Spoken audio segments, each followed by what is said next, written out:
Radio Show. I am your host. I am here with a very special guest, but as always, we know what the problems are. We know we need to solve them. What we offer on this platform is solutions, dedicated acts of action that bring about true change. Not just talked about change and no excuses. For excuses are man's tools of incompetence that build bridges to nowhere and monuments of nothing. Broadcasting live from the WVTC radio and television network here in Illinois, also in Detroit. This is a special Father's Day show, and we're honoring the legend B.B. King, and we have his amazing daughter Shirley King here, and it's such a great honor to have her here. And she wants to celebrate her dad, and we're gonna say hello to her. And she's been on the show before with me, and it's been a great honor then. It's really a great honor now. So, Miss Shirley King, how you doing? I am so blessed. I'm blessed to be here. I'm blessed to be alive. Well, now, the first thing I'm going to ask when most people ask, well, how it feels to be the daughter of one of the biggest stars ever, B.B. King? Oh, my God. I've been asked that so much. I mean, it started out when I was first in show business. I started dancing in 1969, and people used to stop me from performing and ask me, how does it feel to be B.B. King's daughter? Excuse me, can you wait till the show is over with? But I always thought that was a very strange question because I don't see my father the way other people do. I see him as just daddy. So I would say to them, I feel the same way you feel about your daddy. And it took me until I got probably about in my mid-20s to know why people were saying that, because I saw the greatness in my father as I started going around him in show business. But I had always been around him, kind of like him coming by to see us and all that stuff. But once I realized what show business was all about, I put that in my mind in a different way. I feel so honored. And then so many people want that to be they daddy. I really feel good about it now. I'm in a little thing now where people are very intimidated that I'm B.B. King's daughter. I mean, I don't know what that's coming from, but the Holy Spirit tells me that my light shines like my dad, and people love and treated my dad so good. So people are doing the same thing for me, even though I'm going through my trials and tribulations right now. Awesome. Let me just give a big shout out to Dr. Franklin Morris, the CEO, and his wonderful wife, Latrice. Thank you guys for being here. This is a special Father's Day edition of the Solutions Radio Show. So we're here on Father's Day. Thank you. And we have my guest. What all that B.B. King accomplished and accomplished as a person, what does that mean to you as far as seeing all the accolades and everything? It means everything to me now. Like I say, as I have reached the maturity of 75. Ooh, 75. Yeah. You've been knowing me when I was young and fancy free. Now I'm old and trying to climb up some stairs. And I tell people at the shows, I'm going to get down. But now if I can't get up, y'all come get me up off this floor. But I see my dad in a different way now, because since he passed, it's been unbelievable strange for me. I had my dad all my life, and I used to see him as a little girl running, going on the stage to perform and see people booing because he was blues and Jane Brown and Jackie Wilson, Sam Cooke, all these all these show people were on, and my dad was blues. And at that time they was doing more of the Afro-American scene, and people just didn't want to hear the blues. So my dad, he was nice looking, and he played the guitar and had a nice dress and everything, and that made them accept him. But he was kind of like the opening act, and to see him go from that to where he went, I just sit on the stage and watch him, and I'm just amazed at who this man was to start out like he did. One of the amazing things about B.B. King was how many shows he did in a year. Yeah. A lot of people don't. When you look at all these artists and people, he did show after show, some days 6 or 7 shows a week. No, at one time, my father was doing 360 days, and he did that for about 4 years trying to, lock himself in with the public because he always felt like blues had to be made to be accepted. And when he was performing before he crossed over, it was harder for him, and then he was trying to be a DJ. He would go to the cotton fields and do cotton and everything. People don't know how hard my father had worked to earn his place in this business called blues. I mean, he wanted blues to be compared to other music, which he just still said that it didn't happen like he wanted, but he hoped he brought the best of it to it because of the dressing and having the nice show band and everything. My father really wanted to leave an impact on the blues, and he pretty much started doing great when he crossed over in the rock singers and different people started wanting to be in the blues circuit. Okay. But he had a dream for what he was doing because to come as a child with no mother and no parent to raise him and raise himself, and he I didn't find this out till later through his new book that he left here when he first did his book. When he was talking about he used to study, and I'm going like, man, this man was so proper. Like you would have never realized, you would have never thought that he, would study. He said, because as a child, and it was just him and his mom, he didn't know how to always articulate what he was trying to say. He just get lost in his mind, and then his music helped him, came to the forefront to be able. He said, but he's always been shy, and he stayed that way. But you never would have known it. Now, how did he learn how to play the music? I mean, did he pick it up from his family?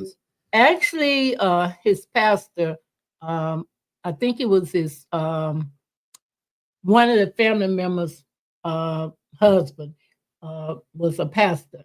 My dad was fully involved in the church the whole time he was growing up. So I'm reading he wasn't playing gospel when he became famous because he said they used to pat him on the head and tell him God was going to bless him. And the people that wanted to hear the blues put the money in the hat. So it didn't make it hard for him to decide which career he would go. But I think if he had stayed on around, I think he would have went back, to gospel. Because even as a blues artist, he was gospel spirit. Okay. On his stages, you could tell the way he could just have people in the palm of his hand. And I think that God was going to bring him back to where he came from. He had talked about doing a gospel album, but when his manager passed, he wasn't taken care of very well. People just started hauling him around for the money, and when he got sick, instead of letting him rest, people wanted to keep on making money. So they really drove my father down. And then if you are 89 years old and you still trying to do all these gigs per night, not eating right, not sleeping right, not being taken care of, it's only so long you can go. And he was a diabetic for 25, about 30 years. Wow. So he's a diabetic for 30 years, still pushing himself to do those shows. And it's amazing how people want to make money off of you and make money. Your dad is reaching, he'll be 100 years old, with his birthday coming up, correct? September 16th. September 16th. Everybody is doing different tributes and honoring your dad. How do you plan on honoring your dad for his birthday? Pastor, I would like to tell you that, but guess what? When I go to put my plans out here, people want me to be excluded out of BB King's life. So that's why for doing the Blues Fest, most of those people that's involved with the Blues Fest, I know some of them. They know me, and they know how my father was about me. But they excluded me out of everything. They didn't even allow me to come and stand on the stage and say, thank y'all for celebrating my father. So I went on Facebook and did it. And then got attacked by some young lady that wants to be seen talking about BB King over me. So I pretty much... So is this like a relative or is it like siblings? Rivalry? It's everything. Now, first it started out being the family fighting against the people that my father left everything to control. He did it right because his family did not know his business. And you can't run a business when you don't know the business. That's just like if you passed and left me your church. How am I really run it if I don't if I wasn't a minister and I don't know the day-to-day format of it and everything. So when my father passed, he didn't leave any of his kids. And plus, he knew they were jealous of each other and fighting and whatever. So he didn't leave any of us in charge of his business. It went right into the court right away. And it's been tied up like that ever since. And that's why I'm doing this thing today, because I want the respect for my father. We can't take money with us. And what people are fighting for, they don't realize these things are not your legacy. Your legacy is how you keep the name and what the person done. That's the legacy. And my family don't realize. Well, my father's family don't realize that. All they see is money. So it's been really rough on me. That has to be a really great, I guess, feeling of tragedy in a family where you have a famous parent or you have a famous person who don't leave a will far as his But kid. that's not true. He did. He left a will, but here's what's happening. B.B. King was bigger than life to all the people that was making money off him. So what he left belonged to the people that helped made him famous. Okay. And if he had been married to somebody, they would have been able to be in there a little bit. Right. But by him being not married, but the stepmother, his second wife, was still hanging on around with him. She divorced him, but she came back and kept on being friends with him. But she wasn't nobody's mother. And then you got these 15 kids from 15 different mothers, and everybody's looking cross-eyed trying to see who is the favorite and everything. It's been rough for me. I mean, I wasn't raised up with any of these people. And I was attached to my older brother that was out there with my father. His name is Willie King. And I also got very close to one of my sisters that didn't want to be seen in show business, but her and I had a great connection together. And she died 2 days before my father's 89th birthday. And 5 months later, or 6 months later, my father was gone.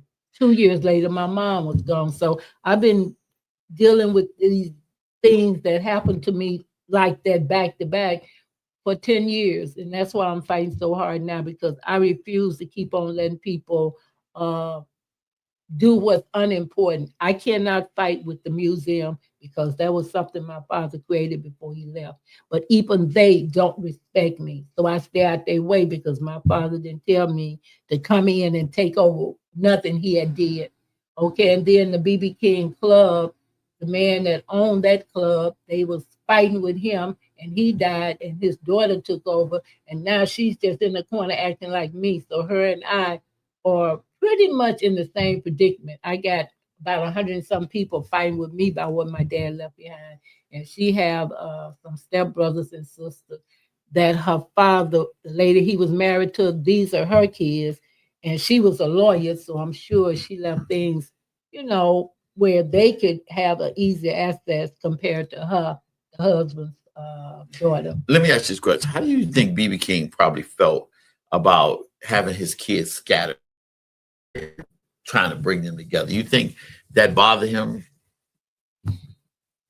If I could help people understand, my father, if he had went to court and did a DNA, and that's why this last book came out, it really made all the kids feel really, really bad, because this book came out and was introduced to the world that B.B. King didn't have no kids.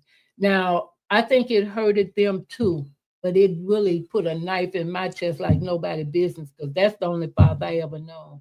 And my father took me when I was 2 years old and put me with his family, and they raised me. Then I had an auntie that got mad because she didn't get no money, and she just said to the world on Facebook, B.B. King didn't have no kids. That's my father, one of my father's baby sisters. So it's been all this is a fight over money. Money, completely. And the money is going right out the back door, because while everybody is fighting, the people that's involved with the money is leaving them out the back door.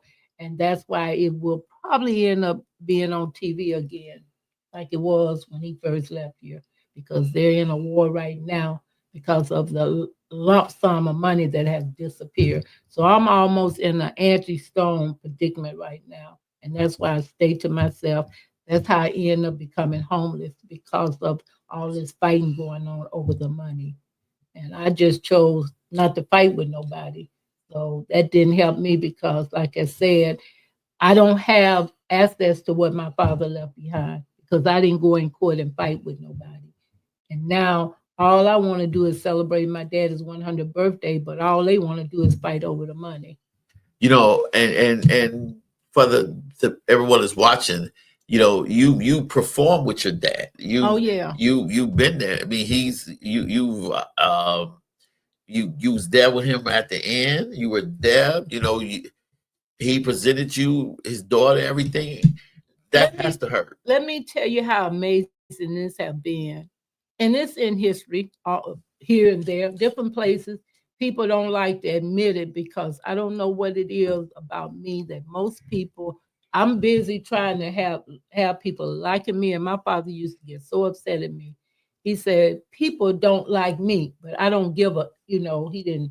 Right, I understand. But he said he didn't care about that. He said, they're not taking care of me. And why do you care that they don't like you? Because at the end of the night, when you need something, you're going to come to me. So, he tried to help me understand things that I didn't understand, but I was so sensitive, thinking that if I be a really nice person and, act down to earth, people would, treat me better. But that just made me look even smaller. So BB King didn't allow any of his kids to help him with his business? No, because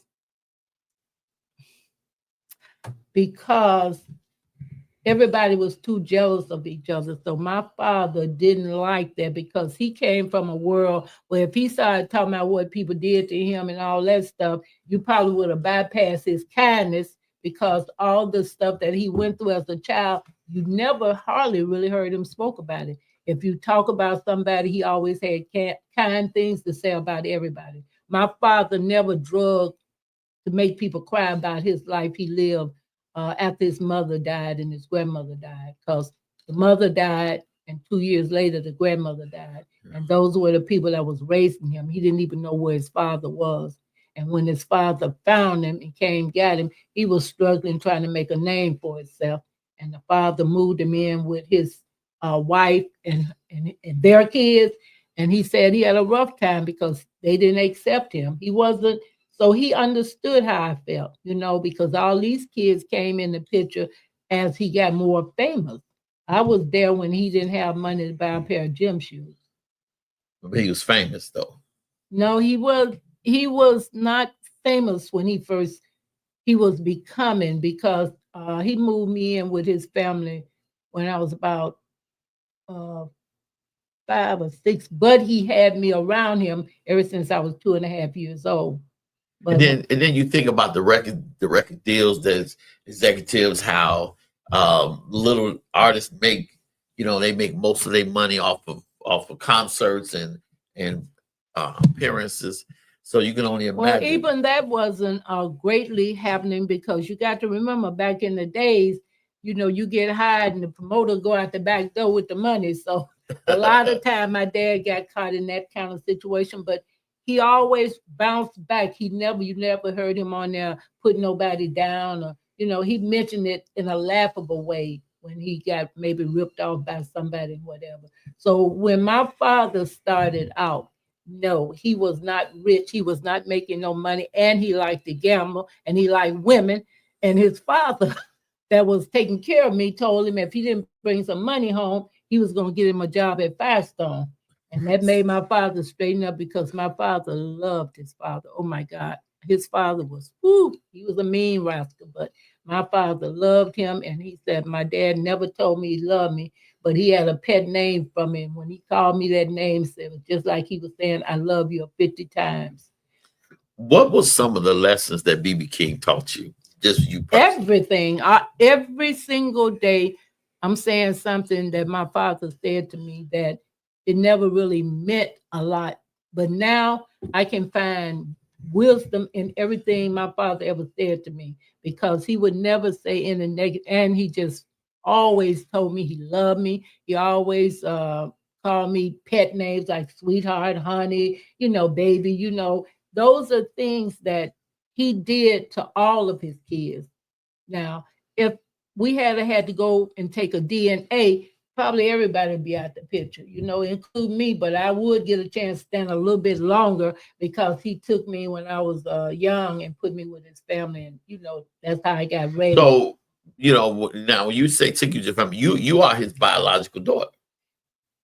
From what they're saying in this book that came out, they're saying that he had some kind of accident, some goat rammed him or something. I never heard this before, but now that he's passed, people are coming up with their own scenario. And I was like, well, why, when he was calling me out there saying, this is my daughter, why you didn't come out there and confront him and say that? Because you look just like him. And that's what other kids, you looked, I've seen you guys together. And that's what everybody said, which what makes the kids kind of hard on me, because they hate when people say, oh my God, you look just like your daddy. And these kids, that their mother told them this was their father. My grandfather put my father in a bad position because he could have let him try to find out the truth. And still, if he wanted to have the kids to be his after he knew the truth, it would have been different. You know what I'm saying? So you believe that some of those kids that's embattled in this fight over this state is not his real kids? I don't believe it. I don't believe it, but my father didn't tell me to change nothing. He left in place. So It's not for me to say, but a book came out and said it.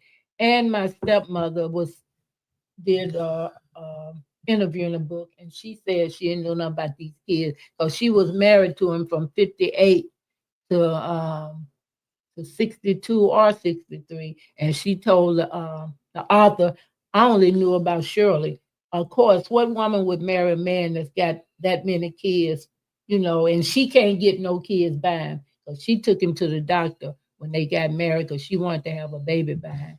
And she had a baby already, and she wanted to have one by my dad. And that's when I heard that he couldn't have no kids. Now, before then, I don't know. And I can't even push that issue because my father did not tell me to do that. And I refuse to do anything that my father didn't, tell me to do. I would love to be able to get these DNA so I can get rid of some of these problems, but I can't do that. What would bring peace to this situation to you? People have tried to explain to this family who Daddy was and how people honor and respect him, and that it doesn't look good for what they are doing. Recently, I stayed away from everybody, but because of the 100th birthday, I've been trying to tell people, let's act like we like each other. We don't have to really like each other, but let's show the public we do, because I always use the statement, don't nobody like B.B. King family, because they don't like the way his family is treating him. They didn't like the way they was treating him when he got sick and was passing, and they definitely don't like things now. So I tried to explain to they don't know me well enough to listen to me, because wasn't nobody raised together. But the 2 or 3 that have started liking each other and hanging out with each other, they kind of keep it among themselves. Now, you were with him when he was sick and passed. I had went out there because I was in Palm Springs tearing the building down. I turned a supper club into a disco. I was, doing a show that weekend, and one of the sisters called and said, Daddy is really not doing good. You need to come and, see about it. And the lady that had been at my show that night, she felt how close I was with my daddy, and she came and said, I'm going to rent a car and take you up there to see your daddy, because I wouldn't want to know that he passed on and you didn't get to see him and you that close. And she did what she said she was going to do. She rented the car, and she got sick and had a young lady that was doing the review of the show, had her to drive me to Las Vegas, and then they wouldn't let me in to see my dad. So I was stranded, homeless in Las Vegas for a whole month for December. And they would not let you in?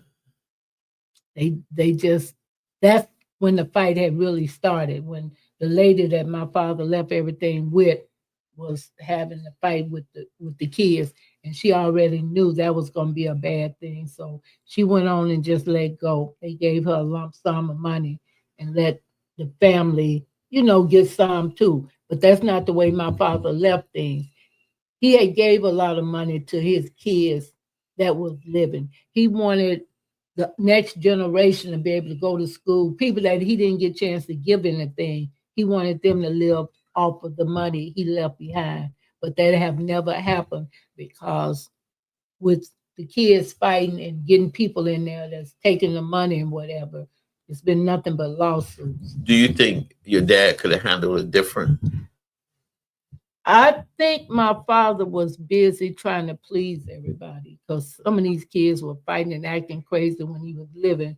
And there's footage on Facebook right now where he was at his grand opening of his museum, and he had spent money to bring people from all kind of places. He even let some of them brought their mother and their other kids. He spent the money to do all that. And my father just always thought he could get people to understand how he was. You know what I mean? You would never hear him talking about nobody that he didn't like. If he didn't like somebody, you would have never known it because he didn't do that. Now you're a very talented lady. People, when they say not just you're his biological daughter, you got talent. You've been singing and you have albums and you've been doing concerts. Tell us a little bit about your musical ability. Well, actually, I sit and watch my father growing up all of my young days because that's the only way I could see him. He would always be traveling, and then when he come to town or be doing something, he would have one of his middle sisters to take care of me. She was kind of like the surrogate mother for him with me, and he would have her to bring me to shows, and I would just sit there and watch everything that went on from Etta James to James Brown, Jackie Wilson. I watched that. I mean, I just knew right then and there that that's where I was going to go in life. And I was like other Afro-American people. I wasn't in tune with the blues because I hadn't got the blues yet. I hadn't got old enough to understand the impact of what that music was saying to me. But when I came to Chicago, I started dancing. So I was on top-notch shows with all kind of big stars, Teddy Pendergrass, Shy Lights, and all the biggies from the 70s. Yeah. And then I just felt like it wasn't moving me where I want to move. Plus, I had kids, and I didn't want to do them like my dad had to do to me. So I wouldn't do anything that took me away from my kids. But in '89, I went to a blues club, and I said, I think I'm going to follow my daddy's footsteps. I want to be just like my dad. I didn't pick up the guitar, but I just, started performing. And from that, I did real well without my dad having to say, well, this is my daughter, you need to hire her. I was able to get shows on my own and overseas a lot, and people just love me, and I could just go on the stage and do identical to what my dad did. I was surprised. They'd be saying, girl, you be having people eating out your hands. You good with the crowd. I say, I just get up there and have fun. And I guess when you're having fun and it's not fake, you know what I mean? I feel like I have an inner spirit that enlighten people to enjoy me. I don't think that that's something that everybody have. I think I have the same thing my father had. Now I remember, and I don't know if you remember when you invited me to your home. Oh, And yeah. I've seen all the stuff with you on stage, the BB King memorabilia and all of the guitar and everything. Do you still have those things? I do, and that's the only thing I do have because other stuff that I had given my father that he left for me, they wouldn't even give it to me. So the things that my father left behind, the only thing I got out of that is one of his show coats, and they gave me one that had holes in the sleeve and everything. But what I do, it's in the car right now. I carry it around with me, and sometimes I go to shows and give people a chance to put on a real BB King coat. And when I see that coat on some of his shows. When he's sitting there with that coat on, I just go crazy. You know, I can't sing, so you can't put it on me because no, they can't sing neither. Da-da-da-da. No, they can't sing neither. But That's can tough. you imagine how it feel to put on something from a famous person and you can go on a video and see that person wearing that so they know it's the coat? It's an honor to sit with his daughter. Yeah, well, you everybody don't feel that way. They would rather be his daughter. So the thing is, Nah, like I say, I've been going through a lot since my father passed. and that's the thing. I really want people to listen because most people think when you have a famous parent, you live in this high life. Or I mean, because he was blessing you. He was blessing you with financial help. Oh yeah. Yeah, he was blessing you. Not just me, all the people, all of them, the family members, the cousins, the friend, the band members. My father was a giver. And sometimes people don't understand. You can't help everybody. Well, you got people like Tyler Perry. You got people like Steve Harvey. They said they don't let nobody do them. And people used to say that. They'd be like, I don't know why BB King, I couldn't do that, because they would see people pile up at his show. And I told somebody just the other day, you name me one famous person that was in the business that would go on the stage night after night, and wherever they were working at, they had arranged a deal with the sound people to allow their family members on stage while he's up there performing. That's really yes. Yeah, that's a no, because if somebody follows something, that's a lawsuit. But people love my father so much, they gave him reign to do things that other people didn't do or couldn't do or whatever. You know, another great performer, Chuck Berry, used to travel with just his guitar and go playing with a house band and never practice with them. Just go in and play and leave. Well, Chuck was a handful. I got a chance to hang around him uh, after my father had got a little sick and everything, because he had came to one of my father's shows and they wouldn't let him in. The last show my father did where they were talking about him and walking out of the theater because he was struggling that night because of his diabetes and Alzheimer's had him all off balance and stuff. And he was that it had took control, but didn't nobody really know it because uh, he knew how to talk to people and everything, but then when he would repeat the songs and all that stuff, that's when some people in the audience recognized, and they would always reach out to me. Always. They ain't taking care of your daddy. What's happening? Blah, blah, blah. I'm like, first of all, the man is getting close to 90 years old and he's still out here trying to perform for you guys. Y'all need to give him a break. He's doing the best he can. And then I had to start going around defending my father when that wasn't my job.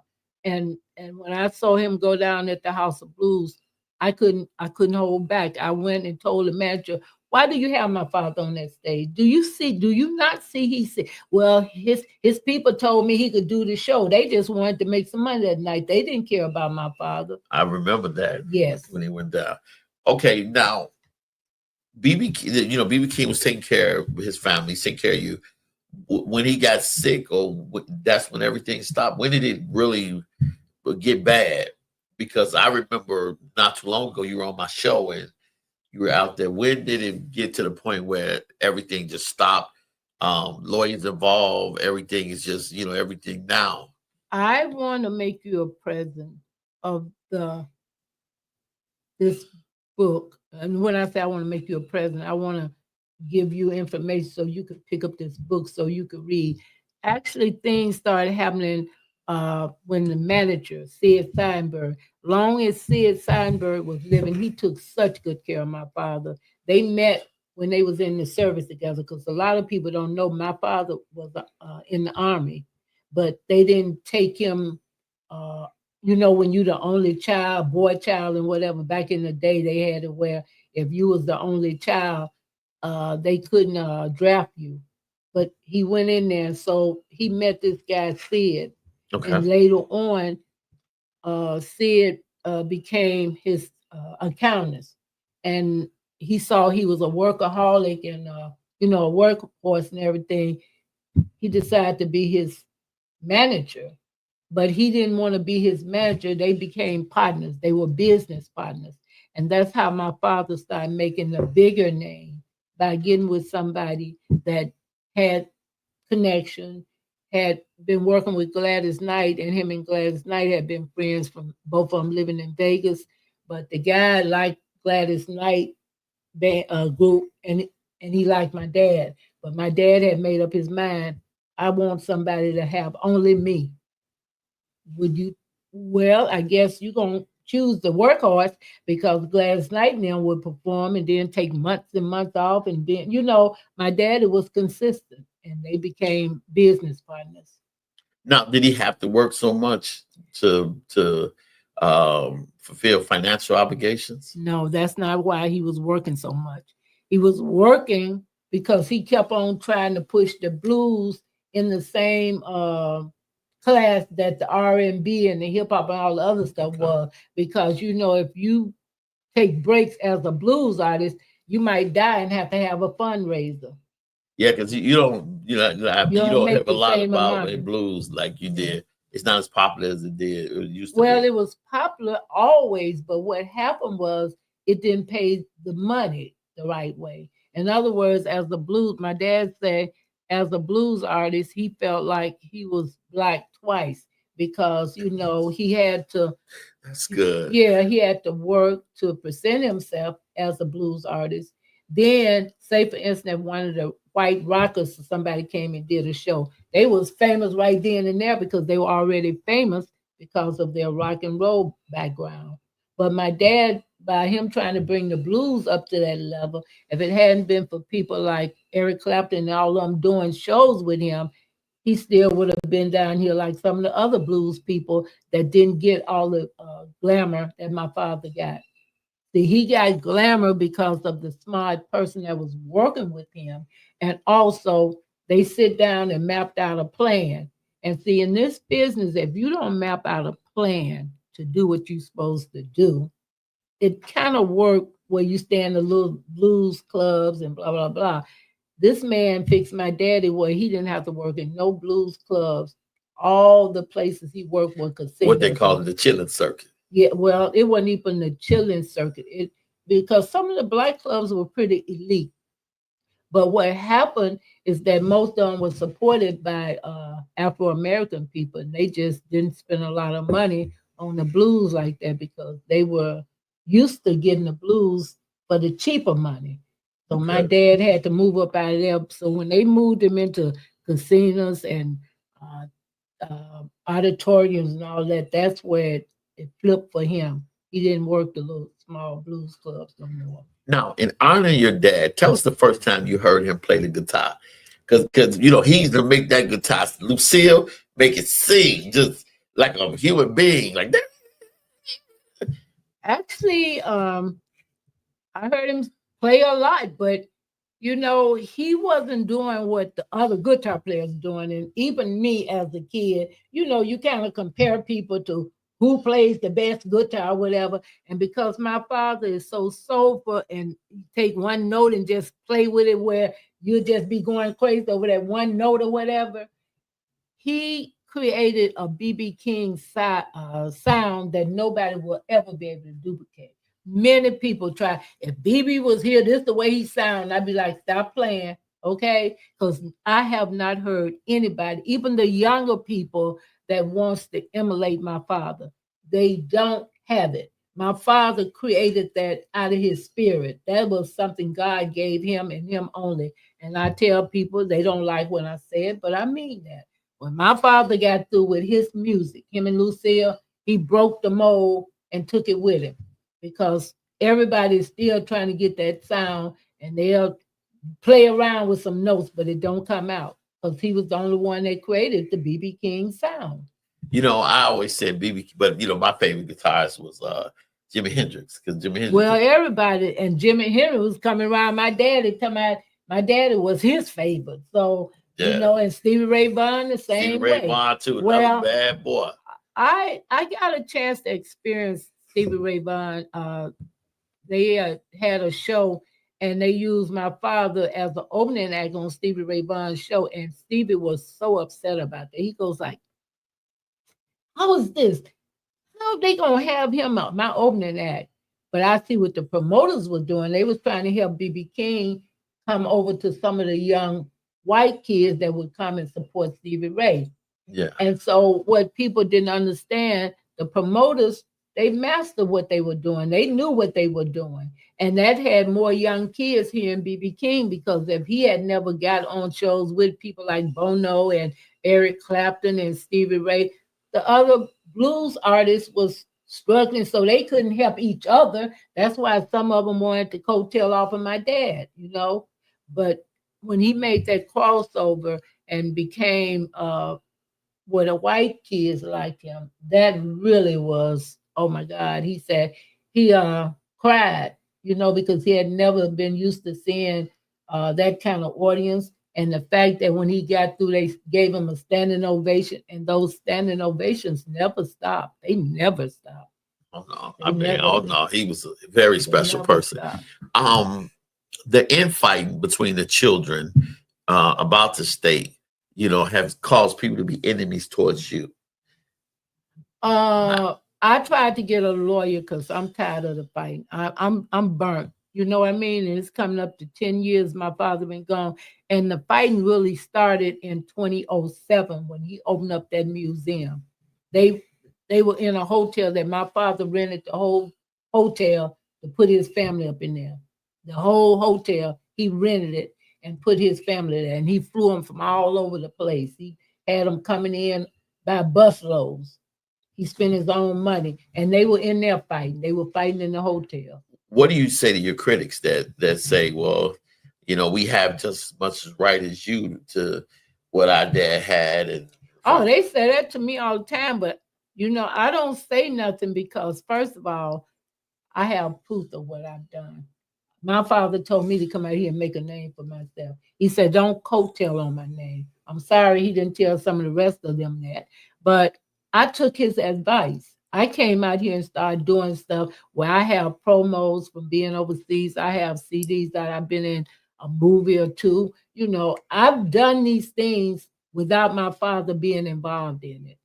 So I don't have a problem with that, because when you can show me what you've done besides fighting over daddy's money, then we can talk. You know, I have one sister, you know, they want her to outdo me now that daddy is gone. So a few people get involved with her because she's still young and they can, you know, direct her path. They can't do nothing with me. I'm 75 years old and I did stuff while my dad was here. So when one of the things where you I'm did on more stuff with than any of the kids with your dad. well, I did it by myself.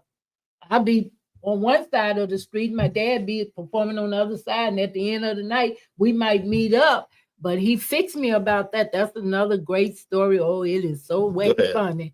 It is so way funny. You know, people, the club owners would hire me so they could get my dad to show up at the club.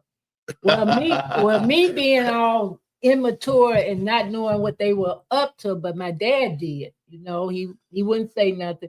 So a couple of times he tried to explain to me, you don't want that. And I'm like, you don't even want to support me. You won't come to my show, blah, blah.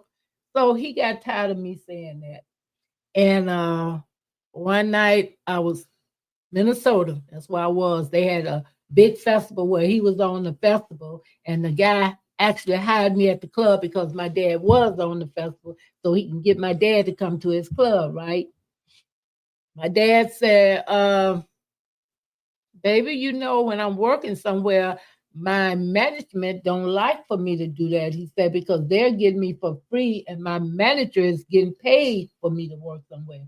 Then he don't really like me doing it. He said, but you're my baby. I love you. Okay. So when he finished his show, I went to his show and he introduced me to the audience and everything. Everybody, I went over to my show and I started working. Oh, I had people dancing and having a good time, and woo, we was getting down up in there. And here my daddy come walking in the back door. I looked around and I was entertaining nothing but chairs. Everybody found out he was there and they all left looking at me and went running behind my dad. Oh, wow. Oh, yeah. So I then then I understood what my father meant. Okay, my presence right now is bigger than yours, and sometimes I want you to be out there and do your thing. I don't want to come in and overshadow you, but it's like that. What did he say when he first seen you perform? Oh my God, he loved it. He told me, he said, baby, I didn't know you could do all that. I said, because daddy, you didn't never get a chance to come around when I was growing up in school. I used to steal the school plays every year. Everybody knew I was going to eventually be in show business. And everybody knew I was going to be great as a performer on stage because in all my school stuff, I was always in musicals and plays, and I sing and I dance, and I wasn't shy or nothing. So a lot of my teachers would tell me, "You're gonna be great one day," and my father didn't know that. And so when he started coming to my shows and seeing me, he was like, "Yeah, yeah, you are great entertainer." I said, "Woo, BB King calling me great entertainer." He didn't say I could sing. He said I was a great entertainer, but which is the full package. It ain't just singing. You can dance, you can move. Well, I never totally understood that because people would run up to me and they would tell me how great I was, but I never had nobody tell me I was a great singer. And I was all right with that because you can't be great at everything. Now, my father wanted me to play a keyboard. So one of his keyboards from his early band, Lord, if I had kept that, I would have had me some nice money. But one of his keyboards from his younger band, I mean, the early years that he had, he gave it to me so I could learn how to play. And my mom didn't understand the value in it, and she stood it out on the porch, and it got rained on. Oh, Yeah, wow. yeah. And my dad had nerve enough to be upset about it. Like, well, you shouldn't have gave it to us. If you was wanting it to be still around, you could have. Wow. But we don't understand and appreciate something until we don't have it anymore. And just the fact that I can sit down now and think about all the things that my father presented to me, what he could do, because he couldn't do a fatherly thing because he was always busy trying to be the father to take care of his child. So you can't take care of your child and then, neglect what your work is. And I That's understood that. powerful. Yeah, I understood that more than anybody, because now I'm in the business and I had kids and I wouldn't go and do overseas tour because I didn't want to leave my kids. I wait till my kids got to be teenagers before I did overseas. Did your kids have a relationship with their granddad? Oh, my dad bought everybody, he gave everybody money and they was just spoiled. That's what's wrong with him now. I think he should have pulled back on the money giving. But yeah, my dad spoiled his family because he couldn't be there for them. So he felt like, Understand. yeah, you Understand. know, the world the world needs to know the real BB King, and that's what I plan on. I'm not trying to be in clubs singing and being up all night and everything because I've embraced my peace of mind. And I heard my father say, I've been all over the world. I did everything. I've had everything that money can buy. The one thing that I never had was peace of mind. That was powerful to me. When Wow. he That is said so that, he powerful. done met queens and kings and the popes and presidents. And he said, out of all of that, the one thing I never had was peace of mind. Do you think he tried to protect you from the business at certain times? He didn't really want me to, he didn't try to uh, tell me I couldn't do it, but he didn't because he knew the business, especially for a female. And at that time, when I first got in there, I wasn't singing; I was dancing, and I was pretty attracted to the players and the pimps because at that time in Chicago in the late 60s in the 70s when I came out here, the pimping thing was real big. Superfly. Yeah, yeah. So my father, he knew that could end up entering into my lifestyle.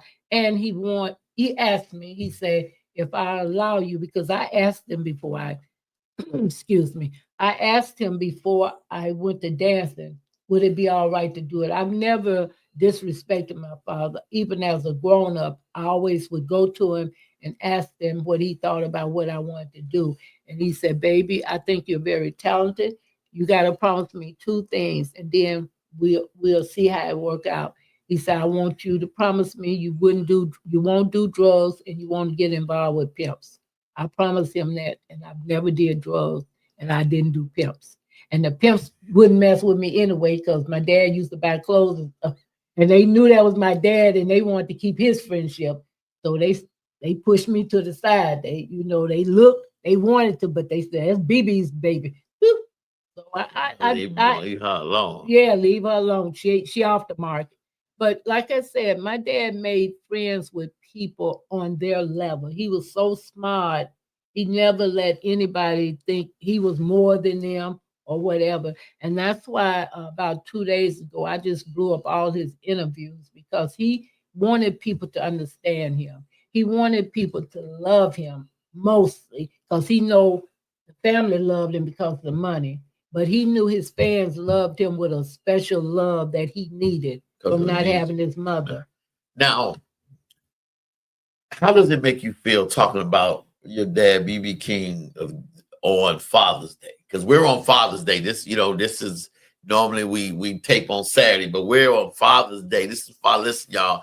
I just came from church. I'm on Father's Day. Yeah, all y'all church dressed people up in here, and I'm up in here look like I'm finna go to the ball game. But you know what? It made me feel, I know it's God in this, because I'm gonna tell you one thing. All I can think about in my mind right now is how I'm gonna go out the rest of my time here on earth and present my father to the world. That's all I think about right now.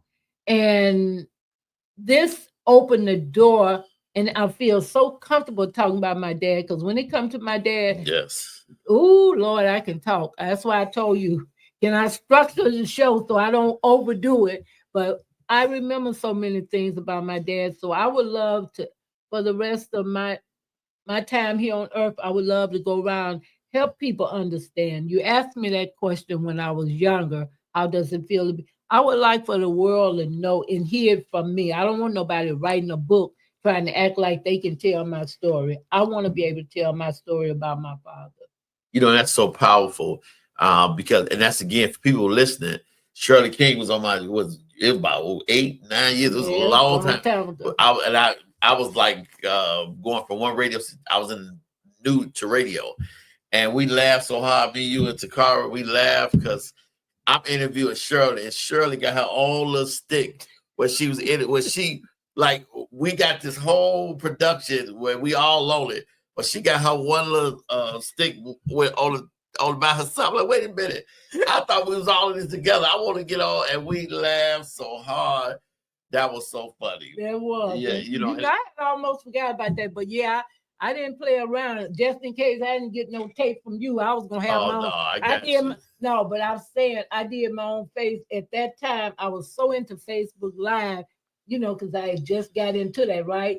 And I was sitting there, y'all talking. I'm looking at myself, making sure that what I was saying was, gonna be with me too. Yeah. So I've been on radio for a minute. Yeah. And I just happen to be blessed to come here because my man Franklin, I grew up with. And it's beautiful I grew up with him. When they said, come and meet Franklin Morris, I'm like, this can't be the same Franklin Morris that I knew when I was in high school, when I was a kid.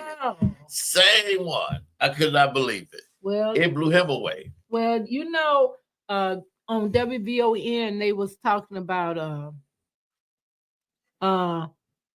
the show. I listen to a lot of talk show because I feel that if we get more knowledge about our world news and stop watching the TV news, it'll help us come together a little bit more, and we'll pick up some of our spiritual what we done lost so badly. Because I don't see what I grew up with anymore. It's like something it's like this new hateful world that we're living in now. And so for us to be on here on Father's Day and talking, and then for them allowing you to let me do this on Father's Day, I forgot to ask about the situation of the show, and look how I came in here. But I'm feeling Well, thanks to the wife. Oh, she put her fashion design. She put a piece of jewelry on me and about to take her dress off and let me put it on. But you know, men ain't fashion conscious. Okay. We don't know. Like, okay, you look good. Yeah, but I'm feeling comfortable now. And you know, I was about to pull out of this one. I was like, yeah, man. Well, you know, one of the things that you talk about the world, one of the things I tell people, we're in Revelations. You know, the Bible spoke about all the things that's happening today. Yes. It's about rumors of war, different seasons. One day it's cold, one day it's hot. Right. Things that happen, men become lovers of themselves, things of the nature. So, but I wanted you to be in a comfortable place. Whereas, and it's love here, it's I feel it. God, woman of God, we love God. I feel so. You're in a place where you're comfortable. You're not judged. You know, you have time to say what it is you need to say. Well, I feel blessed to be able to do this on Father's Day because everybody have tried to run and outdo me with my dad and what the celebration is and everything. And I get on Facebook and open my big mouth and tell people what I'm going to do. And when I know anything, people done took my idea and they running with it. But the one thing that I can say, nobody can outdo God when it comes to taking care of Shirley King. Come on. Nobody. Everything, you know, people were calling me after the Blues Fest. What was you at? I said, well, if you wanted to know if I was going to be at the Blues Fest, why you didn't call me before? Because you could have went to the Blues Fest and demand I be there. But did you do it? No, you went out there looking for me. And now you're calling me, asking me what happened because I was out there looking for you. No, you couldn't have been looking for me because you didn't call to see if, you know, and you heard advertisement. You didn't hear them mention my name. My name was not mentioned at all. And that's why I started on Facebook. I started playing that part where my dad had called me out there to do Rock Me Baby with him. What my daughter, Shirley. Your dad I remember that. I remember that. And it's the most popular thing on Facebook now. That's why they messed up my Facebook page. It is because people are hearing BB King saying, this is my daughter. Name is Shirley King, and she live in Chicago. Now, what would make him say that if he didn't have a spiritual insight on what people were going to be doing to me? And he knows how sensitive I am. How does that make you feel to have so many people that was once in your corner now against you? It hurts. But I'm not letting them know it anymore, but it hurts. I would look at them promoting who I was going to be there, and I said, but I remember at my daddy's home going, it was two famous people at my daddy's home going. Otis Clay and Denise LaSalle. Otis Clay sung with one of the Soul Stirrers. One of them showed up too. 3 people. But everybody else there was politicians and, you know, different people that want to be seen on TV or whatever. I could not believe it. Out of all the famous people that my father had performed with, only 3 was there at his home going. And he had just been overly nice to everybody. I mean, I don't know not one person my father ever disrespected. So that hurted me right there because I'm going like, and then they went to reading letters from Stevie Wonder because I remember when he had Stevie, you know, he was on tour. Stevie was on tour with him for a little bit when he was about 13 or 14 years old. And I have a very wonderful story about that too because my father thought it would be really cute to hook me up with Stevie Wonder, and I went to the show and saw him, and you know, Stevie was bad as a kid. He was bad. Period. Yeah, well, we was about the same age, and he was on tour with my father, and he was calling my father daddy, and I was like, "Hey, boy, that ain't your daddy. That's my." You know, I didn't like nobody else to be calling my dad. I was very jealous of my daddy all of my life, so. My dad let me came to the show. They was playing in California at the 5-4 Bar Room. It's a place there where they would bring acts in and have them there for maybe 4 or 5 days straight in California. And one of the days they were going to have an off day. So my father talked to Stevie's people about perhaps bringing him over to have dinner with my family, you know, with his sisters and myself and the cousins and stuff. And I don't know. I get myself in trouble. But I started making money off Stevie Wonder coming to eat dinner at our house. I got the little famous idea to go to the school because didn't nobody believe me and invite people for 50 cents per person to come over and witness, but please don't be seen, because they had already told me if you invite anybody over, we're doing this for your dad, allowing him to come over and have dinner. But if anybody shows up except your family that's there, we're going to put him back in the car and take him away. Whew. Well, I tried it. I told them, don't come, just peep around the corner, but don't come out. They saw that limousine pull up and saw taking Stevie Wonder out the car. Here they come running around and start hollering and screaming. They put him right back in the car and took him away. This girl went upstairs and she had to sit on pillows for at least the next 5 days, because my aunties, they had went to work fixing food, and everybody stuck to the rules except me. So I learned a very valuable lesson. Don't try to make money off of what somebody's kindness is doing for you. Because my father just kind of did it. He wanted us to feel appreciated. And he would sometimes do nice things like that. But I decided to make me some money off the deal. No, don't do that. But I almost had to use that money to go to the hospital with, because I was sore the next day. Everybody in my family beat me. They was like, oh my God. Yeah, they was like, you messed up our chance to be with Stevie Wonder. And I was like, well, I thought I could make a little change.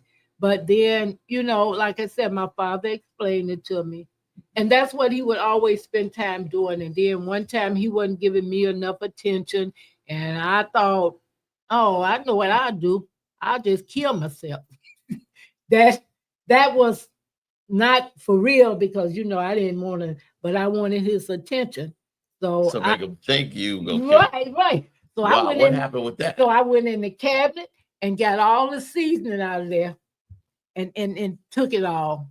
I just took a lot of different stuff out the cabinet. I didn't take no medicine. You would eat. You were inhaling or eating the seasoning. I just ate it. I wanted to get sick, so my dad would come see about me. And he was living out in Pasadena with his wife. And my dad never had whooped me in his life. My dad rarely hollers or fuss at me. And when I did that and he came over, he had a cigar in his mouth and he was pissed off. He was looking like Albert King, the singer Albert King. Okay. Well, he came there and he goes like, if you want to kill yourself, go home to your mama. And that's the first time my father ever said, because he was hurt. You know what I'm saying? So I have pushed the buttons with my dad to challenge his love for me. And I've saw nothing but pure love. So I cannot just let go. It's taken me so long to remember that my dad is never going to come back this way. But I talk to him all the time. I tell the people the son is my daddy. I get up every day. And at first they was calling me crazy and laughing at me. Now other people to me, I see daddy up there. I'm like, oh, okay, you're getting. Yeah, because that's got to be hard, having such a dad that meant so much to you, but it meant so much to the world. Right. To lose them, because you don't get over, like my grandmother passed years ago. And I still ain't got over her, but I accept that God called it, because it was God's life to call. I accept it too, because I was there to see my father couldn't fight anymore. And he said, he had told the world, if you listen to some of his interviews, they was like, well, BB, when you gonna retire? He said, well, I plan on doing this until I leave here. He said, when the good Lord come and get me, or either some beautiful one, I don't do it that way. Please don't do that. But my dad always wanted to keep people laughing. He would be serious, but he said, what am I going to do if I retire? What else would I do? Being That's out on that road like that and everything, I wouldn't be able to just go nowhere and sit down and not do what I love doing. I love what I do. Now, you say BB King like nobody knows him. What is it about BB King that the world don't know? A lot of things. My father did his personal life separate from his show business life. So people are studying, writing books, researching what other people done said, but nobody really will ever know, because he didn't even let some of his own family members really know BB King. So nobody will never be able to completely say they know BB King. I don't care how much of friendship they thought they had or whatever. And he said that in this book. I would advise people to, and I've been telling people this over and over. I probably will try to get some and sell them at my next show on August the 2nd. But I've been advising people to get this book, Blues All Around Me, because it was my father doing an interview to this author, and this author was writing what B.B. King was saying about himself. And he told what he wanted to be told. He told a little bit more than he had ever did in an interview, but there's still so much that people didn't get a chance. Tell me, have you ever seen a baby picture of B.B. King? No. Anybody? Tell me, have you seen a picture of B.B. King as a child? You didn't start seeing anything about B.B. King till he was about 17, 18 years old, becoming famous. So wouldn't you just love to know that child B.B. King up until that teenager B.B. King? Wouldn't you just not understand that? Because it was a rougher time as far as in society and justice and racism and stuff. Right, but no, I'm saying the uniqueness of my father started when he was a kid, but nobody will know that because there's nobody know what happened with my father other than what he tells. And he only tells the good part because he don't go around holding grudges. So somebody on the internet created something to make it almost look like B.B. King as the baby in the crib jumping up. I mean, it's so I love it. And every time I look at it, sometimes I look at it 2 and 3 times a day, and they got Lady Gaga singing the kind of theme music. It's the most beautiful thing I've ever seen because it tries to emulate B.B. King as a baby. Oh, yeah, they do the baby commercial thing. Yeah, so that is so beautiful. It is. And I posted all over the place, but one of the companies that know how to do all that. And so I'm hoping I can talk to them and see if they can create something that solid to bring it into a movie type thing where I could go around to schools and all that stuff, because I would love to do that. Now, it has been rumblings that report that it could be a movie in progress. That was to get the money. Every time somebody done tried to do something for my father, the family get to fighting over it, and it just goes away. Because this guy was going to do this movie where when he first met my daddy and help him did something, that was going to be playing, what's his name, the guy from, he's so good. And he got my daddy's look. I forgot his name right now. But he was going to star in the movie. And they went to fighting about that. And baby, that just disappeared. And now the guy's dead that was going to do it. I still got the script. The guy allowed me to have the whole script of the movie. It was it was going to be called BB and I, because he was going to be talking about the encounter he had with my father and helped him. But that went away, and then it was going to be a lawsuit. Then Tito Jackson was playing with the BB King, some of the BB King band members, but it was still the band leader, Boogaloo. And that would have been really great if they had left that alone, but then they started fighting in lawsuits and whatever, so that went away.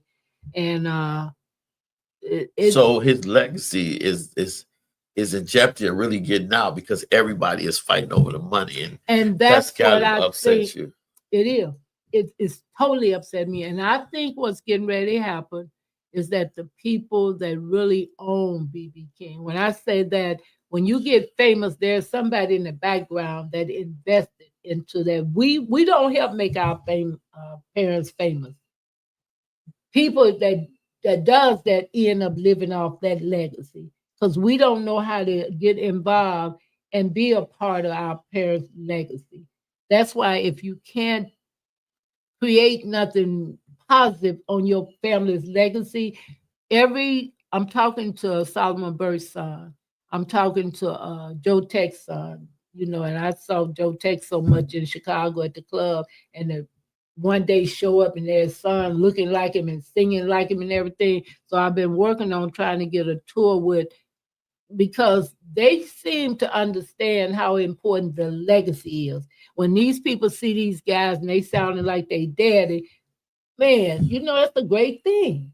I mean, Joe Tech's son got Joe Tech's down pat, and he looked like it. Solomon Burke, oh my God, it's scary how Gemini got his daddy down pat, and they totally respect these people. Now here, Jackie Wilson's son that didn't even know he was Jackie Wilson's son, but he got famous, and now he's out here representing his father. And I told his sister, you know, ain't none of y'all doing nothing to carry on Jackie Wilson's legacy. Accept this man in because he looked more like him than anybody. Well, his daughter looked like him. So you think a lot of young artists should learn the business before getting in it, so that they will own more? They're not in it. They just want to be famous being somebody's family member.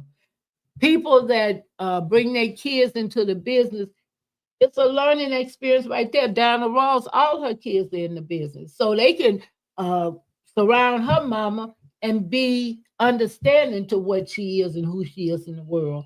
A few other people that's got their kids in the business. None of my father's kids is in the business.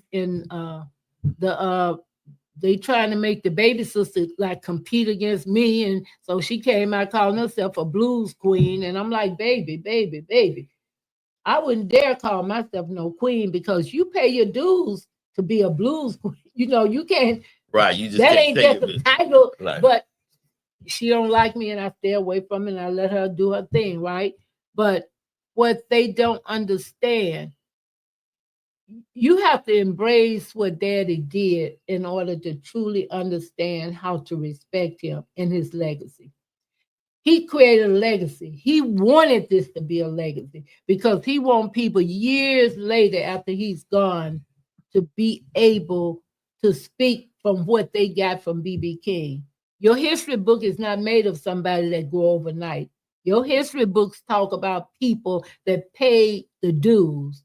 That's why I think that's why people are going crazy over this last movie that Tyler Perry did, because it enabled people to talk about mentally ill people. Right, the young lady, yeah. Right. And then it also gave people that suffer with that a chance to be themselves, because, you know, before Sherry Shepherd had went through a lot of stuff, and then the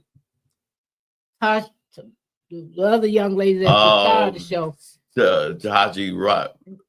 I can think of that. Yeah, well, everybody knows it. Everybody's talking about it, but Taraji Henson, right? And everybody's talking about that because she had actually experienced some things where that part would have just fit her like a glove. You understand what I'm saying? Yes. And Sherry is so, you know, used to people not letting her look like she be nobody. So Tyler Perry said, well, how did you think you did in the movie? And she was so humble, she was scared to say what her acting ability was. So Tyler Perry told us, said, come on, lady, how did you do in the movie? And he kept talking to her where he brought the point up. You have been so beat down, you don't even know how to appreciate your goodness. He said, you were great in that movie. Say it. I'm great in the movie. Wow. You know, so sometimes people have to do something to be great. They can't just always think they're great because of who they kin to or who somebody is. Give the people a chance to talk about who you are and what you've done. That's so powerful, because mental health, I went to 3.5 years of mental health therapy, and one of my partners of Solutions Radio shows the Association of Black Therapists. I've had a lot of therapists on my show because we need mental health. We do. We need it. We do. And I went on Facebook and I didn't intend to go that deep, but after they did me like that about my father, I went at it. I mean, I thought I was light, but after I sit back and listen to it, that's why I like my Facebook Live. After I listened to it, I was like, whoa, no wonder everybody mad at me and ready to. And, you know, Angie Stone kind of did that too. And you see what happened to her. Yeah. And the person that was, for a minute, her manager is also working with our family now. So I was like, you know, you flip that A and put it in front of that S, You flip that S and put it behind that A. That's Shirley Ann, Angie Stone. I said, I stay away from everybody because people don't like to hear the truth. They, they don't want me to talk about, you ask me, but you don't want me because you want to know more about my dad than I know. You will never know more about my dad, but I will not know everything about my dad neither, because there are things that happen in my dad's life that he don't talk about. What do you hope been accomplished by this interview? Or what do you hope to accomplish with this interview? I'm hoping that I've been very respectful to your audience, number one. I'm hoping that, you guys encourage me, because I really wanted to bag out this interview because the old Shirley King have been so beat up, and now my confidence is kind of a little bit off a track. But once you told me that I could do this thing for Father's Day and that you asked them, and it was supposed to be a closed day today, and they said, hey, we'll do it for her. That right there, I mean, like I said, I'm still dealing with homelessness, and I got so much up against me money-wise as far as trying to pay for storage and not working nowhere. But when you said that, my granddaughter called me and told me she was graduating from nursing school. She was homeless for a while. My son is out there in Vegas. People, certain ones are getting money out under the table. Other ones are struggling since my dad had been gone, because my dad had never let anybody struggle. And when I look and saw my grandbaby, my baby, my granddaughter, and my son, my baby, sleeping in his van out there, my granddaughter was staying somewhere in a room with 3 or 4, with her 3 kids and whatever, that hurted me, because I didn't depend on my dad's money to take care of my family. But my dad wanted to have it where people that didn't get a chance to get the handout when he was here, that they could live off of what he left behind. That's what he really worked for. He didn't stop working because he wanted his family to live a better life than he lived. And they're not getting it. They're just not understanding. It wasn't for us to get a lot of money because he's gone. It's for their kids and grandkids. They enjoy some of B.B. King's work because B.B. King didn't get a chance to spend time with them. So I'm hoping that this interview, I'm hoping people listening to it with a spiritual, God-filled mind, because I'm doing this because of how much I love my father, not about the money. If I don't get any more of his money, I'm all right with that. But don't stop me from celebrating my father's legacy, because that means the world to me. And that's the only thing I can give to my father. I'm never going to play Lucille. I'm never going to go out here trying to be B.B. King. All these things, that's all over with now. He rested inside of me. Sometimes people say, your expression is like your dad, and I've listened to a lot of his interviews. You got those pause, and I said, maybe that's because he's inside of me. Yes. But I really just want the world to know, and I want your audience to know. I would love to just, people love to hear me talk about my dad, because some of them reach inside of me and they know that I'm trying to be honest about what I know and what I don't know. And when I don't know nothing, I'll tell people I don't know. There's nobody in the world, not a girlfriend, not a wife, or nobody knows everything about B.B. King. He lived his life that way. So the thing is, I had wanted a Christmas with my dad like other kids had. I would always be so jealous how other kids had their father at home and they spent Christmas there. I always wanted that. And God blessed me. God blessed me to get what I want in the end, because 2014, I spent the last Christmas with my father. Not myself. I would have loved to have had them all to myself. But once these kids started coming in the family, it was a competition who was going to get B.B. King's attention. He would try to give us all the attention, but by me wanting that one-on-one with him that I never got a chance to get, I was all right with having that Christmas. And it was because he was so sick, because he died 5 months later. He went to rest. I don't never say he died. Right, transition. He went to rest. He's in another life. He's still alive, but he's in another life transition. The ones that didn't that didn't have money to come out there to be around him, that means that it was less up, but it still was too many for me. But anyway, he's sitting there trying to enjoy his family because he knew how sick he was. They walking around looking around see what was in the house there. I said, "Oh my God!" And Dad in love with Lucille. Lucille was sitting different places and he trying to enjoy us and he looking. That hurted me, because this man invited us into his home to spend the last moments with him. And they still was looking at it from the financial thing. And it has not stopped. That's got to be very disheartening. It's taking the best of me. But God have shown me how to have peace of mind. And I'm not letting that go for nobody. I love my peace of mind. Even sleeping in my car. I love and people, wherever I go, they be liking me and trying to help me. And, the other homeless people be like, why are you treating her better? It's the God inside of me. People know that I'm genuine about my love for them.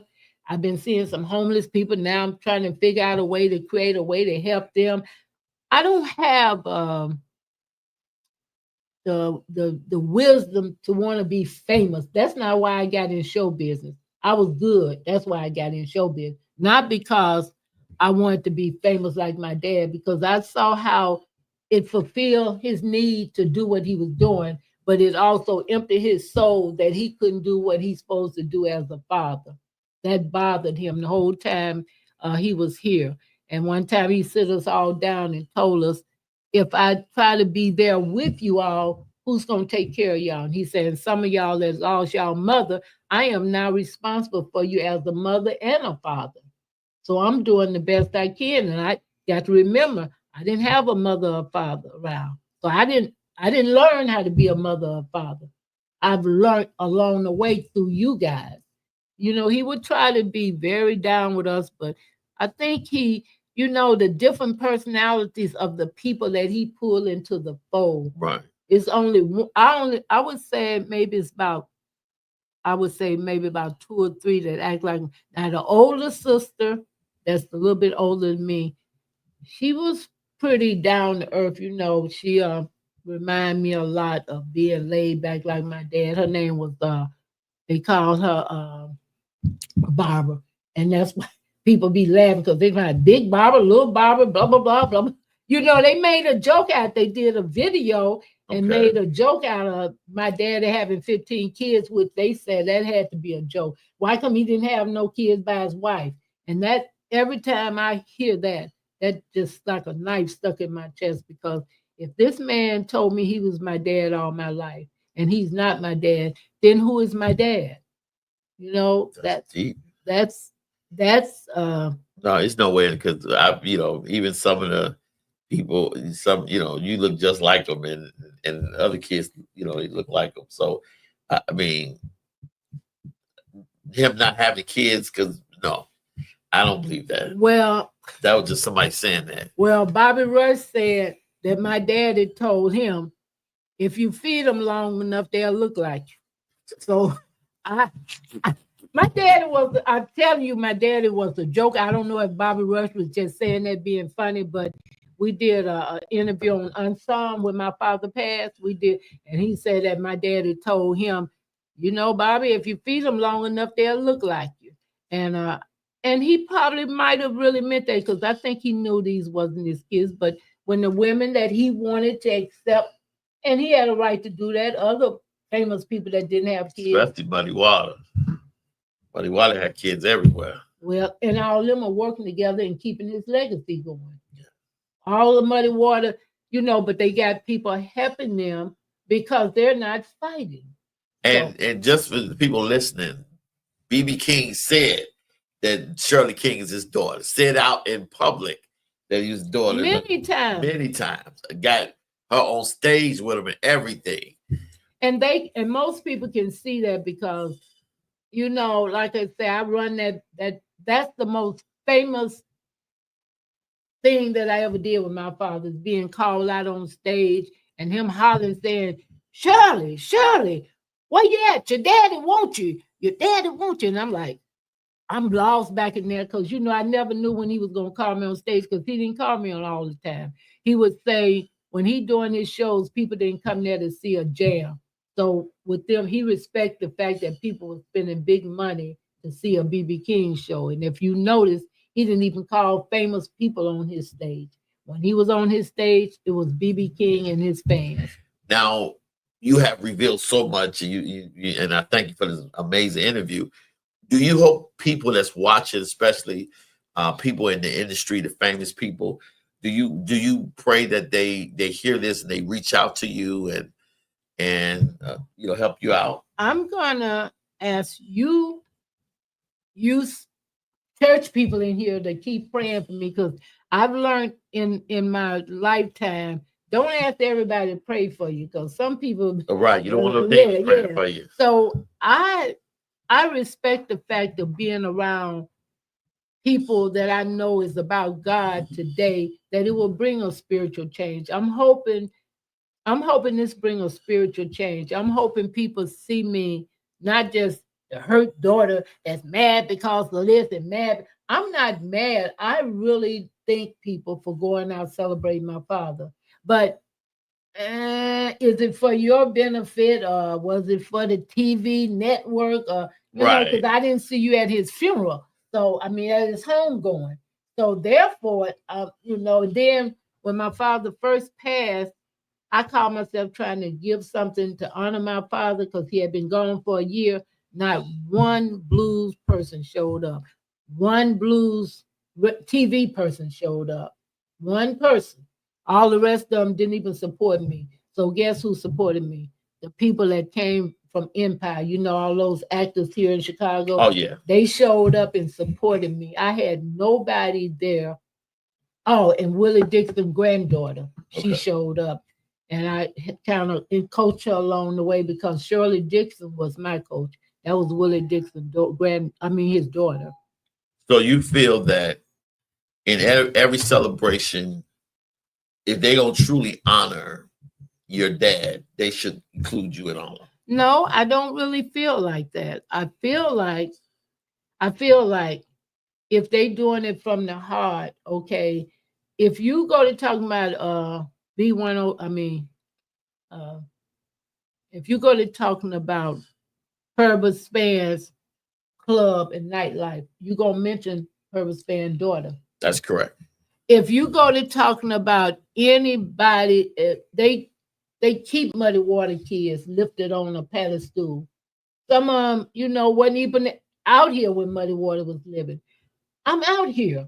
I'm out here where people can see me. They saw me with my father and they act all fake and phony and laughed in my face. And now they're going to act like this now. Yes, that hurts. But no, they don't have to have me around because they honoring BB King. That's something the world is going to do. And I want to see a BB King party going on in all 50 states, all 90 countries he done played in. I would love to see it celebrated that way. That would make more sense to me because my father gave to the world and the world should give back to him. They don't have to even mention my name because everybody don't know me. But the people that know me, I would like for them to respect me like they do Muddy Water Kids and Howlin' Wolf Kids and Jim. They even honor some of the dramas that played with other famous people kids. So yes, of course that hurt, but I didn't go out there trying to outdo nobody because I could have went and just sit in the audience and it'd have been all over, okay?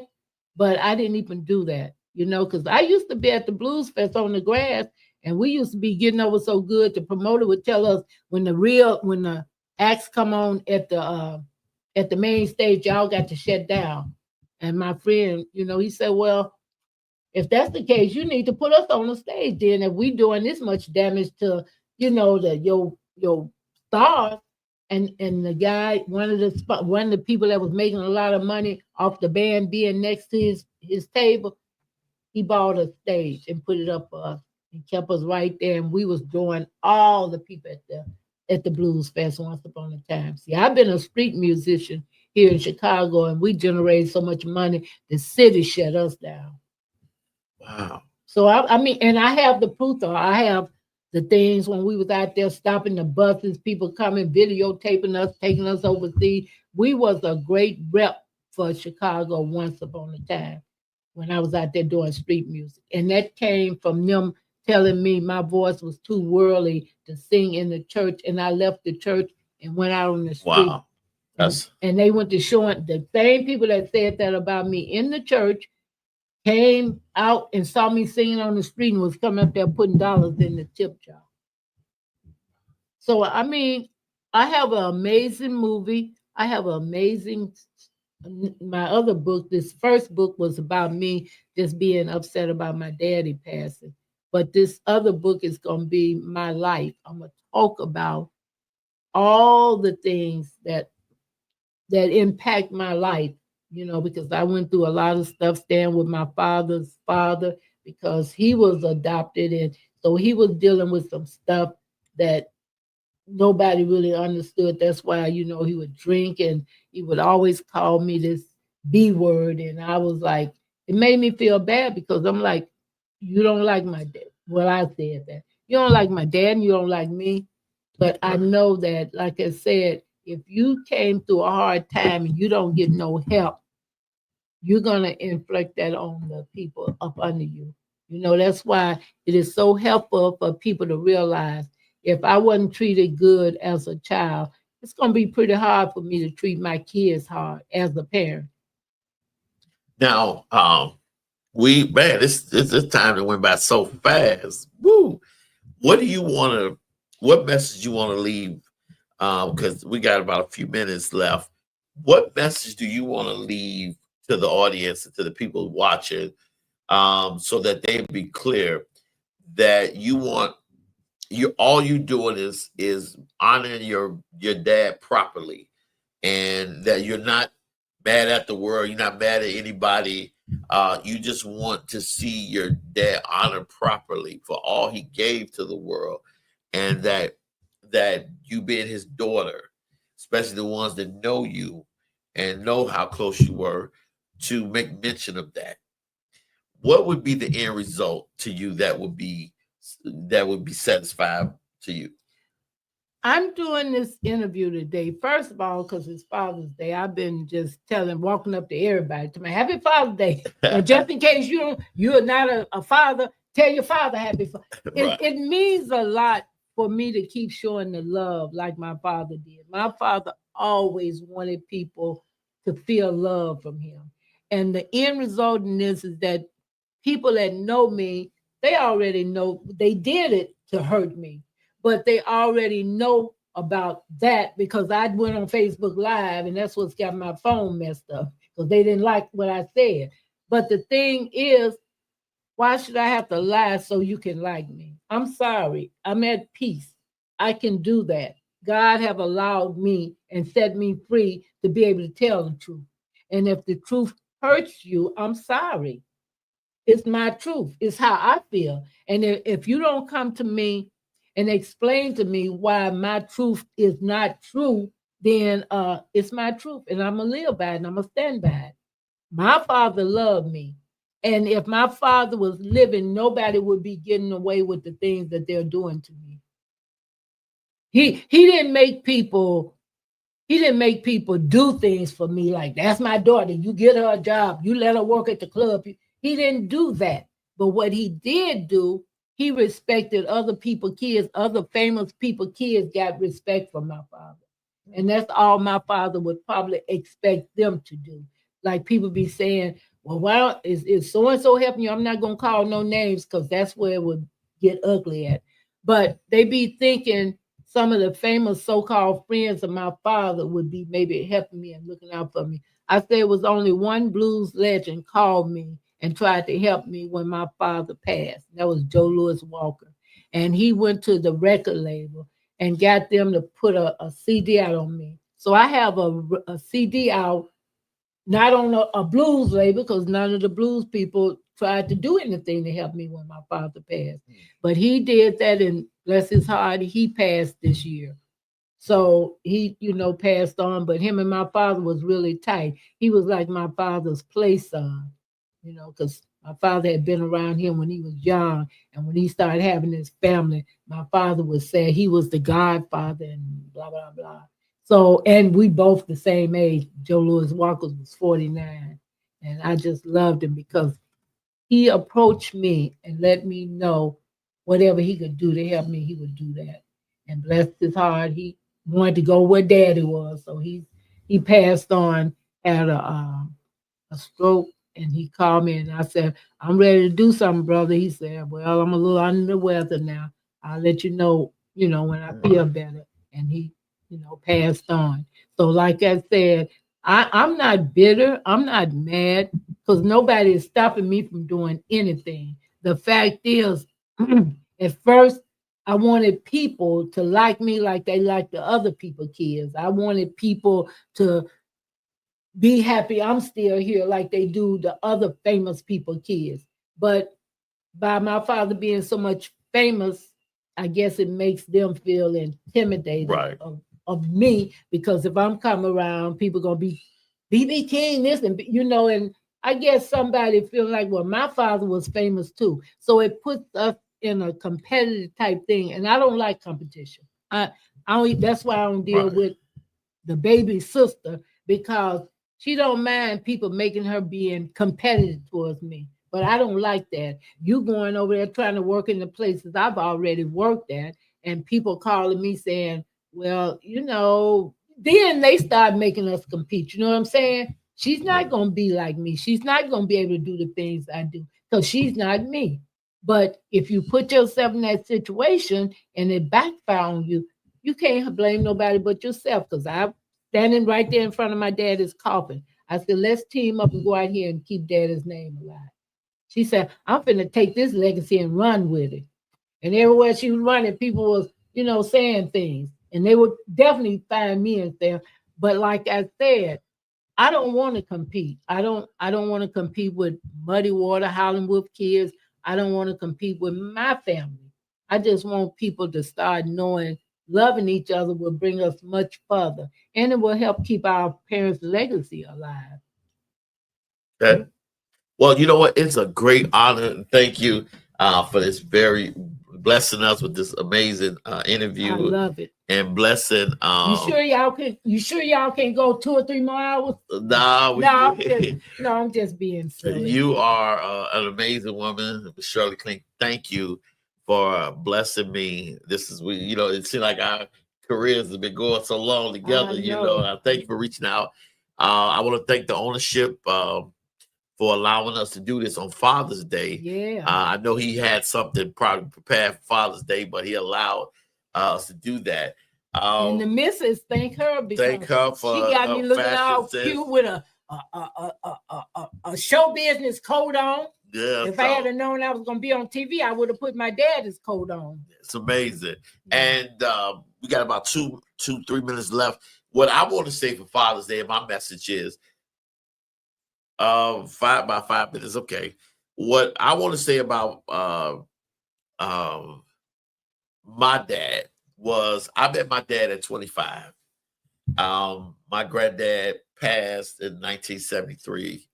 I was born in 1973. On that side of the family is generations of pastors and leaders. I had my Antoine Fisher moment about 9 years ago. Now, my dad passed in 98. I spoke with him when I was 25. He asked me not to be like him because he wasn't in my life. And what I've done as a dad was break the cycle. Yes. I mean, my son's life to break the cycle. So I want to give a shout out to all dads that's in their kids' life. But let me give a shout out to all stepdads. Oh, yeah. The dads that take care of kids is not theirs and love them. But it's dad, now I will say it ain't like Mother's Day because every restaurant is empty on Father's Day. I'm like, they'll take care of us like that. I'm just messing with you. But I was able to break the cycle of my dad. Yeah. Being there for my dad. And that was the whole thing that he wanted me to do. And I love my boys and everything. So I'm very thankful for this interview. Actually, I could have done a show about dads all of them because I was able to be around different fathers. Like I said, Jackie Wilson, mess around, got a little thing going on with him. Then I told Gemini, I was like, I didn't get to your father, but thank God because I did get to Joe Tex and had him laughing and running around the club. So the fact that I met fathers, it was a lot of fathers. And I could have did the whole thing about other fathers. It didn't have to be just about my father. Okay. Well, now I want to thank my special guest, Miss Shirley King. Thank you for everything. Thank you for where did we go? You're welcome. Thank you. And again, I thank all you. I love you guys. Listen, this has been a privilege and an honor. You will see Miss Shirley King again on the show. She's always welcome on Solutions Radio Show. Every father have a beautiful Father's Day. Yes. Thank you. I thank God for you. And it's time for the fathers to step up. God bless you all. And remember, God bless you. Remember, you got to be your own rescue. Be the change that you want to see. Because on the Solutions Radio Show, help is just a radio conversation away. Yes. Bye.